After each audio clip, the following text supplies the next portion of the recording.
For someone experiencing homelessness with a psychosocial disability, accessing the NDIS gives rise to a number of unique challenges and barriers. That's right. But a little support goes a long way.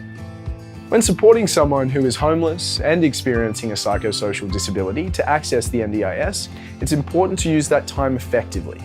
That's why we've consulted with some veterans in the field to identify some handy tips and tricks that can be used when supporting someone to access the NDIS.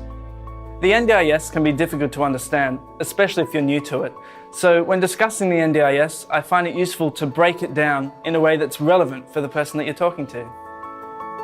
When I was supporting Jared to access the NDIS, he didn't have a fixed address. So when filling out his access request form, I put down myself as the primary contact and then listed my organisation as his address.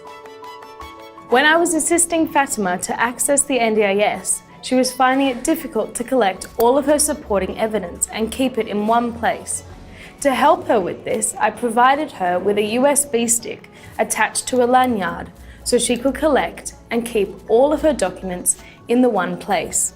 I also helped her set up a free email account, and we made sure to email scanned copies of her information to her email address as a way of storing it online.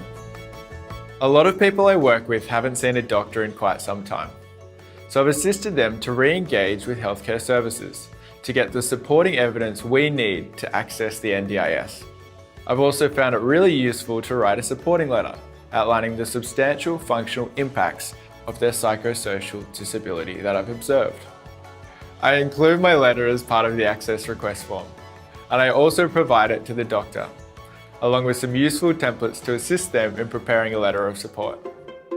I've been working with a few people who are homeless and have a severe and persistent mental illness. Typically, they don't understand the NDIS. They're less likely to engage. They often can't book or get to appointments to get supporting evidence by themselves. Or they can't afford costs to attend medical appointments. In supporting people who are homeless and living with a long-term mental illness, I've found it extremely helpful to reach out regularly and informally at places where they're likely to visit. I use discussion resources to explain what the NDIS is and how the process might work, including the length of time it could take to apply, and that sometimes there are a few hurdles to getting an application approved. Abdul and his GP were struggling to complete the access request form, so I supported them by collecting and sharing some helpful templates and resources with them to assist in filling out the form.